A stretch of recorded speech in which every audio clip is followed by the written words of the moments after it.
This week, a Merced County mother and her newborn disappear.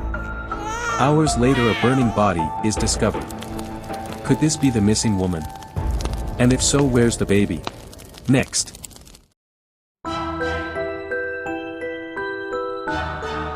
Welcome to Murder in the Central Valley. The information contained in this podcast is obtained from online sources.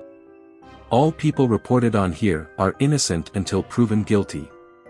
Most of these crimes have been through the court system, and the suspects are either dead or tucked away safely in prison. Due to graphic content, viewer discretion is advised.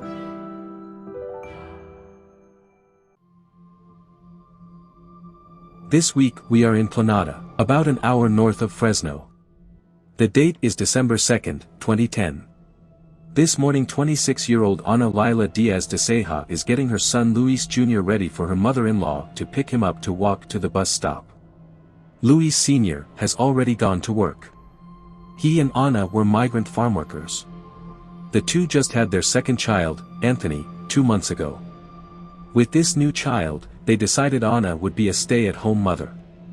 Work for a parent of a newborn never ends. Today she has to take Anthony to the clinic for a checkup. She packs a diaper bag, and prepares some bottles, then while still in her pajamas, she and baby Anthony get into her truck, a Chevy Avalanche, and drive off, leaving the diaper bag and bottles behind. But where are they going? That part of the story started a few weeks before.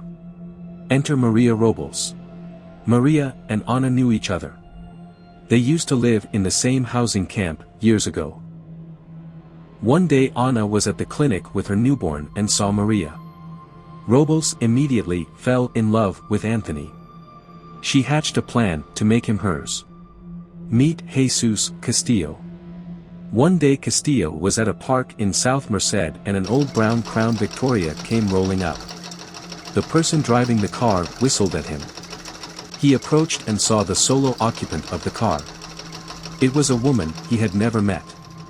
She offered Castillo $1,500 to quote rob a baby and hit the lady. She said that it was her nephew and didn't want him to stay with his mother. She even offered him gloves. Jesus declined. The lady said she would look for someone else and drove off. A few weeks later Maria saw Ana and Anthony at Luis Jr.'s school. She too has kids in this school. On this day Maria tells Ana that she makes and sells scarves and that she should come by and look at them. Ana agrees. Maria also mentions that she is pregnant and due any day. And just like that, the trap was set. Before we go there though, let's take a look at Robles and her partner Velarde. Maria Teresa Ceja Robles, 33, and Jose Agustin Velarde, 37, live in Planada too. Most of the articles that I read call her Teresa, but court documents call her Maria. So that's what I'll call her. They've been together since 2008. Jose works on a farm in nearby La Grande. A lot of residents in these parts work in agriculture. He has 3 children from a previous relationship but doesn't have custody of them. Maria has 3 children of her own that live with them. Upon having her 3rd child she had her tubes tied and cannot have any more children. But now Velarde says he wants to have a baby with her. A boy. Maria went to a fertility clinic in Fresno, but it would cost $15,000, which she couldn't afford. Jose didn't want her family to know that she couldn't get pregnant, so he would make her stuff a pillow under her shirt and showed them old sonogram photos to fake a pregnancy. Velarde said he was having an affair with a married woman and she was pregnant with a boy that she would give them. According to court documents, whenever Maria said she didn't want to act like she was pregnant anymore, he would threaten to rape her 10-year-old daughter. So this brings us back to that fateful day in December. Ana, with little Anthony, pays Robles a visit to look at scarves. When they arrive Maria is home alone. Robles asks if she could hold Anthony. Ana obliges. The 2 women were shopping. Ana for scarves and Maria for a baby.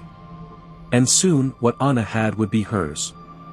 One town over in La Grande, Jose asks a coworker for a ride home.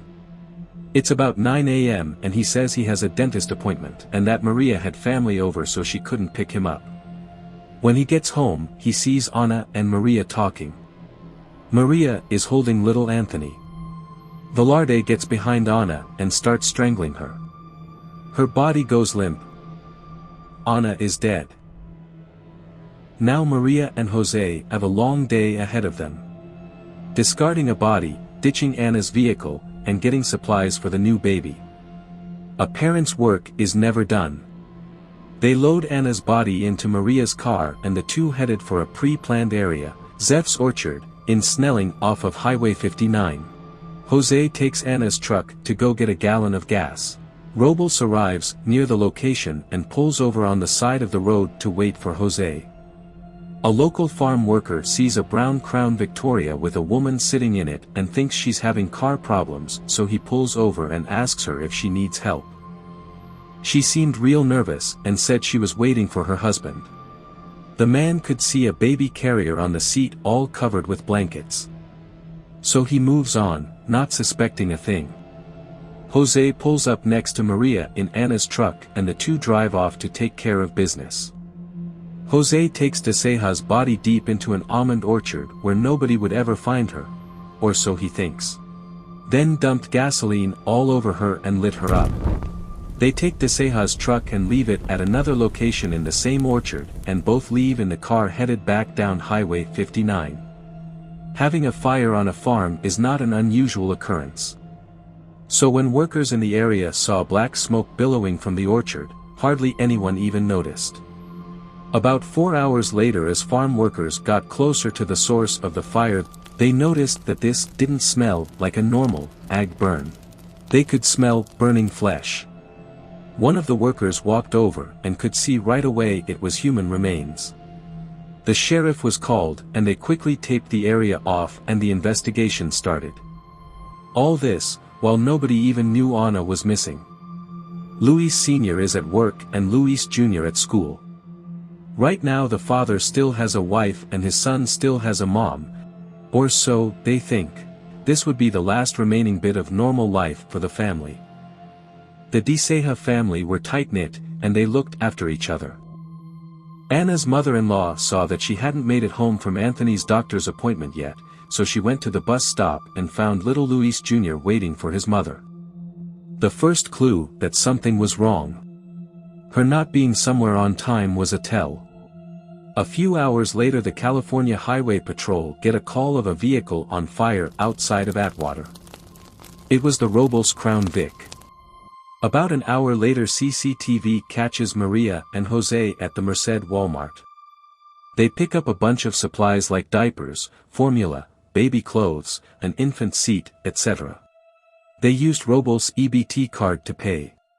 Little did they know everything you buy on a welfare card is kept track of by the HSA. An hour later, Maria reported her car stolen out of her driveway. When CHP came to take the report, they had already recovered her car. At about 7 p.m. Luis is worried. He got home from work and his mother is babysitting Junior. Anna never came home. He calls the sheriff to report his wife and son are missing. The sheriffs took the report and figured the body was probably Anna's, but had no ID of the body in Snelling yet. Now the search was on. If the body is Anna's, then where's Anthony? Was he kidnapped or was he burned in the orchard, if it is indeed Anna that was out there? The news media plastered Anna and Anthony's picture all over the newspaper and TV. Back at the orchard, investigators can't even figure out if the body is male or female. There was barely any flesh left on the bones. They took pictures of shoe and tire impressions. The tire tracks went about 25 feet back to the road. The next day, a lady was walking along a bike path in Merced and found a baby's car seat in the water. Hearing about the missing baby, she called the police. The seat was missing its base. Investigators aren't sure if this is Anthony's seat, so they show it to Luis. He broke down for the first time. It's suddenly become real. His wife is missing and presumed dead, and his son's whereabouts unknown. Maria and an unidentified man pay a visit to the tow yard to get some stuff out of her car.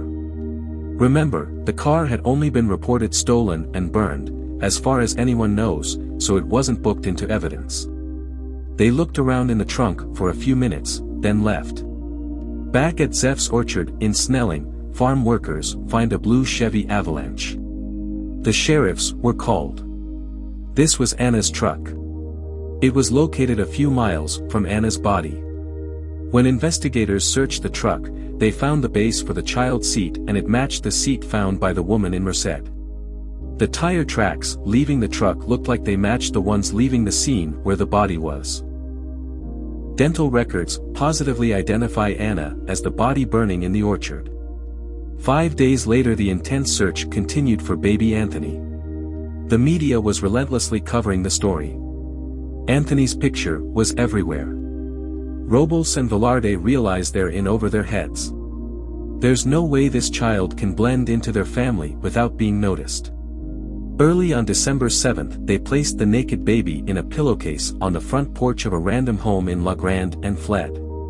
A man was outside de-icing his windshield and heard a mewing sound coming from the neighbor's porch. He went over to investigate and found Anthony motionless. He rang the doorbell and gave the baby to the homeowner. His head had been shaved. She called 911 and used heated towels to warm the cold stiff baby up until paramedics arrived. The homeowner was 6 months pregnant, so she used her new baby's clothes to put on him. Paramedics treated him for hypothermia and little Anthony started to come to life. They transported him to the hospital. He barely survived. Back on the investigation front, the CHP contacted the Merced Sheriff's Department about the burned car. When there is a major crime in the area, law enforcement don't leave any stone unturned. When they went to the tow yard, almost the entire car was destroyed, but the bottoms of the tires were intact. They took an impression of them. They were a match to the tire tracks at the homicide scene in Snelling. Law enforcement had been eyeing Luis, Anna's husband, as the prime suspect, but now they have a new one, or even two. They head down to 85 Market Street in Planada and arrest Maria and Jose in their home. Detectives obtained a search warrant. In the house they found diapers, baby bottles, wipes, clothing and other infant paraphernalia. In their room they found a calendar. December 2nd was marked off and it said, quote, Junior's B-Day. Jose named Anthony Jose Jr. They also found a picture where Maria looked pregnant attached to a sonogram photo that had the date removed. Seeing Robles' mug shot on TV, Jesus Castillo came forward to tell investigators about the incident at the park in Merced. While being interrogated, Maria changed her story multiple times. First she said she never saw Anna that day. Then she changed it to her and Velarde were out of town and that one of his co-workers stole her car and killed Anna. The next story goes like this. Anna and Anthony were at the house and some gangsters tried to carjack her. Not wanting to upset her husband if they took her car, Anna stayed with the car and the gangsters took her. Ceja said she held on to Anthony until she and Velarde left him on that porch 5 days later. After investigators told her they knew about her asking around at the park to kidnap and hit a woman, she changed it yet again to Anna and Anthony had come over to look at scarves. Somehow Anna fell and hit her head and died. In the end the two were charged with murder, kidnapping and child endangerment. Maria admitted that her and her boyfriend were addicted to meth. Jose wanted her to give him a new child. Being desperate, she hatched a plot to kill Anna and kidnap baby Anthony. Ceja blamed an abusive relationship with Velarde, forced her to do everything. This includes going to that park in Merced looking for a hitman. He also instructed her to tell her children that she was going to have a baby the next day at the hospital. She told them as instructed. Robles said on several occasions, she called 911 when Jose was being abusive but never followed through. She said she never wanted Anna to be killed. At work Jose never mentioned that he had a new child. In fact, when he got the ride home saying he was going to the dentist, he was gone from work the next 4 days. Apparently, Velarde shaved the baby's head and wouldn't allow Ceja to dress him. She also said that they saw a house where a woman had kids and she looked nice, so that's why they placed Anthony on that particular porch. The trial happened in 2013. Maria and Jose were tried together with 2 juries. Robles was found guilty of first-degree murder, kidnapping, child endangerment, and solicitation to commit kidnapping and lying in wait. Velarde was found guilty of second-degree murder. Maria received life in prison and Jose, 27 years to life. Ceja filed for an appeal in 2016. She said that her waiver of her Miranda rights and subsequent statements to police were unknowing because she was an uneducated and Spanish-speaking woman, and was given her Miranda admonitions in English and questioned mostly in English, although the officers knew she was more comfortable in Spanish. It also claims that the court erred when the prosecution showed the jury pictures of Ana's burned body. They talked about her in custody demeanor. She got violent during an emergency psychiatric evaluation and it took 6 to 7 people to detain her. There's also accusations of Ceja showing her breasts to jailers. The appeal was denied and the 2 sit in prison where they belong. Next week. When his wife leaves him and takes a new lover, Erin Dunn steals a shotgun and drives an hour to where her new boyfriend lives and opens fire on anyone he sees. Don't miss Overdone on Murder in the Central Valley. I hope you enjoyed this podcast. If you liked what you've heard, leave a comment down below and tell a friend. And don't forget to subscribe to my YouTube channel, mitcvyoutube.com. You can also listen at murderinthecentralvalley.com. And if you have a case you think I should cover, email me at murderinthecentralvalley@gmail.com. Hope to see you next time.